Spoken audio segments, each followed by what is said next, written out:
Messieurs les représentants nationaux et internationaux des populations autochtones, distingués invités, toutes préséances respectées, Mesdames et Messieurs, c'est un grand honneur pour mon pays, la République du Congo, de vous voir tous ici réunis pour mener avec nous le plaidoyer international en faveur de la survie de l'humanité. Permettez-moi, au nom de Son Excellence M. Denis Sassou Nguesso, président de la République du Congo, chef de l'État, au nom de l'Union africaine et du Forum des Nations unies sur les forêts, de vous adresser mes chaleureuses salutations, tout en vous souhaitant la bienvenue à Brazzaville et un agréable séjour au Congo, terre légendaire d'hospitalité, de paix, d'opportunité et de dialogue, au cœur du bassin du Congo, poumon forestier du monde, que nous gérons avec parcimonie, de concert avec nos frères et sœurs du Cameroun, du Gabon, de la Guinée équatoriale, de la République centrafricaine et de la République démocratique du Congo. Distingués invités, Mesdames, Messieurs,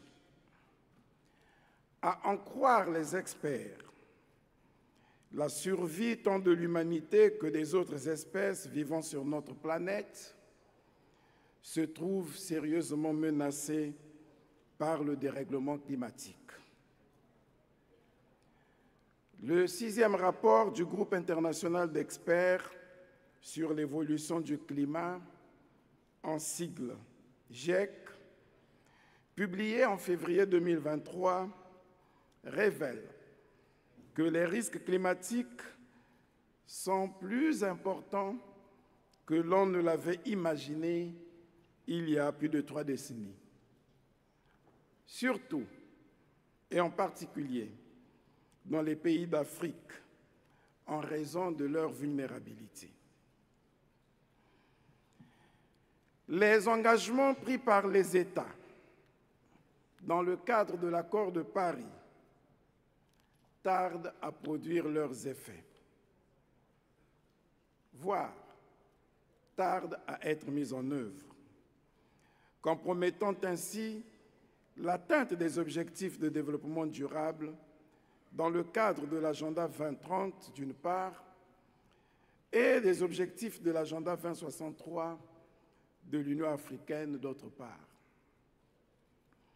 Dès lors, le niveau d'engagement collectif pour la préservation des forêts, notamment des forêts tropicales, réputées poumons de l'humanité, devrait se renforcer pour contrer les effets du changement climatique, lesquels se traduisent par des températures élevées, des vagues de chaleur, des précipitations extrêmes, de fortes inondations, l'allongement des périodes de sécheresse, la fonte de la cryosphère, le changement de comportement de nombreuses espèces, les glissements de terrain et bien d'autres catastrophes. À cet égard, l'Afrique, enjeu de la planète, comme le dit si bien Denis Sassou Nguesso dans son ouvrage ainsi intitulé, paru aux éditions Lafon en 2009, l'Afrique, disais-je, nous semble, à tout point de vue, et sans conteste, le lieu privilégié d'où doit retentir la sonnette d'alarme, invitant toute la communauté mondiale à changer de paradigme, notamment en accordant le primat aux solutions naturelles pour faire en sorte que la nature elle-même guérisse la nature que la nature humaine a détruite. C'est tout le sens à donner aux présentes assises, lesquelles consacrent la forestation et le reboisement comme l'une des solutions naturelles, cardinales et la plus efficace à ce jour pour lutter contre le changement climatique et ses effets. C'est ici le lieu de rendre un hommage vibrant et mérité au président Denis Sassou Nguesso, grand visionnaire du nouveau monde de demain, pour avoir lancé à Sharm el-Sheikh, en Égypte, donc en Afrique, l'idée d'une décennie mondiale de la forestation. C'était le 7 novembre 2022, à l'occasion de la tenue de la 27e conférence des parties à la Convention cadre des Nations Unies pour le changement climatique, dit COP27.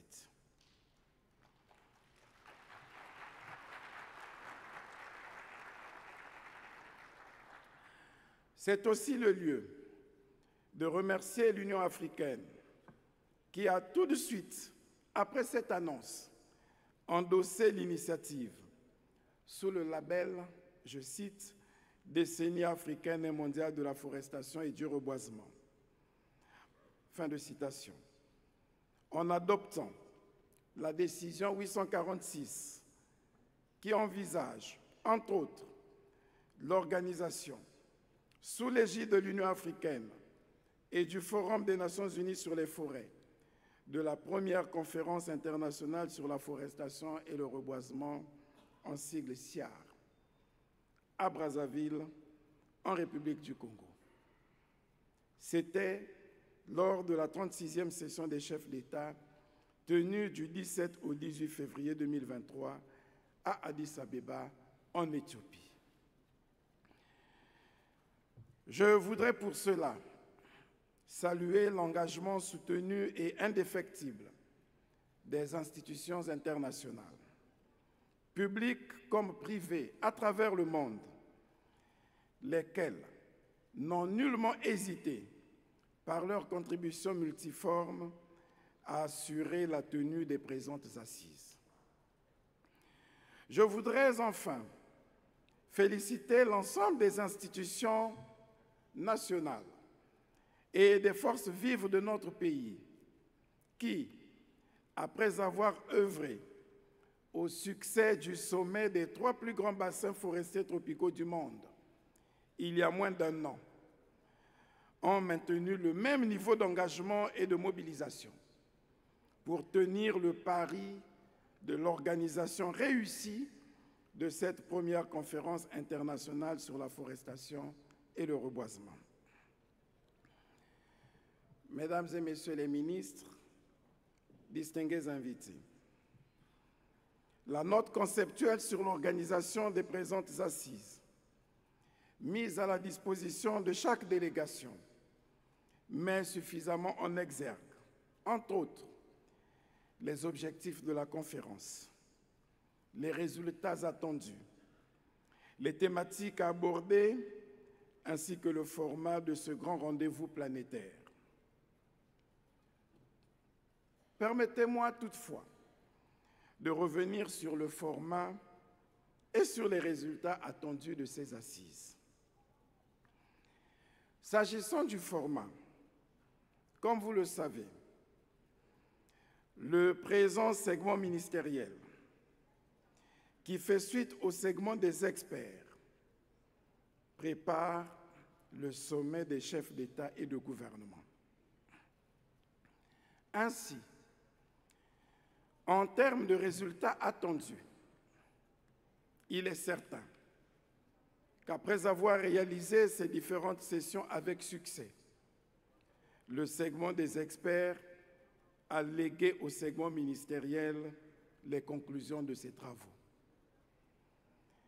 Réunis ce jour au sein de ce segment ministériel, il nous revient d'examiner les recommandations des experts en nous focalisant sur les conditions d'appropriation globale de cette initiative et sur les conditions et modalités de sa mise en œuvre. Un accent particulier doit être mis sur la mobilisation des financements et la proposition d'un organe de suivi dédié dont les missions, l'organisation, le fonctionnement et l'ancrage reflèteraient l'importance et le rôle crucial dévolu aux forêts dans un contexte d'accélération avérée du changement climatique. L'occasion vous est également donnée d'anticiper la réflexion sur l'élaboration de la stratégie mondiale d'afforestation et de reboisement, en ayant à l'esprit, entre autres, outre le plan stratégique des Nations Unies sur les forêts 2017-2030, outre la décennie des Nations Unies pour la restauration des écosystèmes 2021-2030, la Convention du patrimoine mondial de l'UNESCO de 1972, qui reconnaît la nécessité de réunir dans un même document les notions de protection de la nature et de préservation des biens culturels, en vue d'une interaction entre l'être humain et la nature, et bien entendu, d'une préservation de l'équilibre entre les deux. C'est ainsi que nous le dit le président Denis Sassou Nguesso, je le cite, « Les arbres et nous sommes des frères. Nous vivons grâce à eux et eux vivent grâce à nous. » Fin de citation.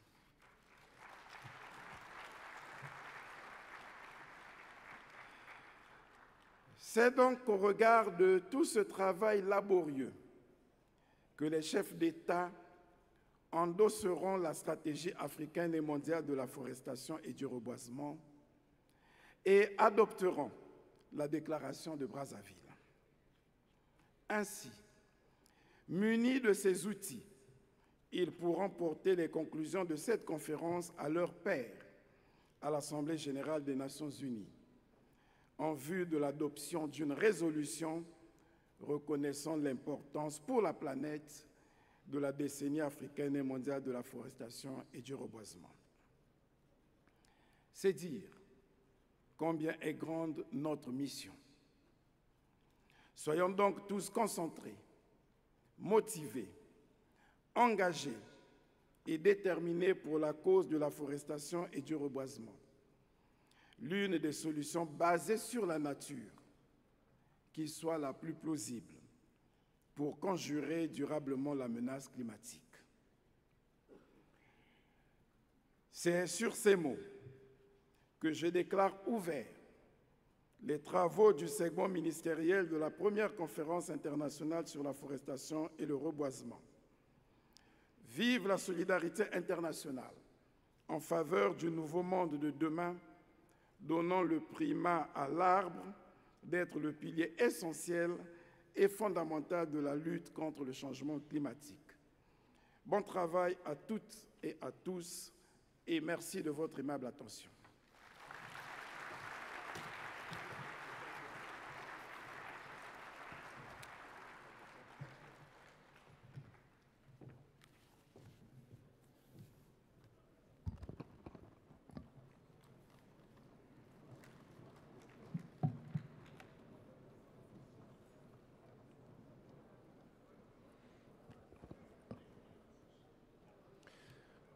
Merci. Excellences, Mesdames, Messieurs, c'est sur ces mots de Monsieur le Premier ministre, chef du gouvernement, que nous mettons un terme à cette cérémonie d'ouverture. Pour le dernier virage protocolaire, nous annonçons la photo de famille en salle. Nous invitons donc, Mesdames, Messieurs, les membres du gouvernement, Mesdames, Messieurs, les ministres des pays étrangers invités, Mesdames, Messieurs, les chefs de mission diplomatique invités, Mesdames, Messieurs, les représentants des organisations internationales et sous-régionales invités. Nous vous invitons donc tous à rejoindre le podium, s'il vous plaît. S'il vous plaît, nous restons assis. S'il vous plaît, assis, s'il vous plaît. Sécurité, protocole, merci de de remettre de l'ordre dans la salle.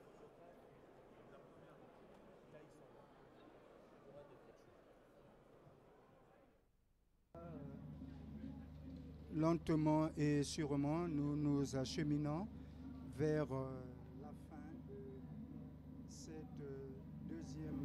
cette troisième journée de cette conférence internationale consacrée à la forestation et le reboisement. Alors, de toutes ces allocutions que nous avons entendues ici, il ressort une convergence de vues par tous. Comme une ritournelle, l'on a entendu la reconnaissance par tous les acteurs présents ici ou en visioconférence de l'existence de la menace de notre environnement.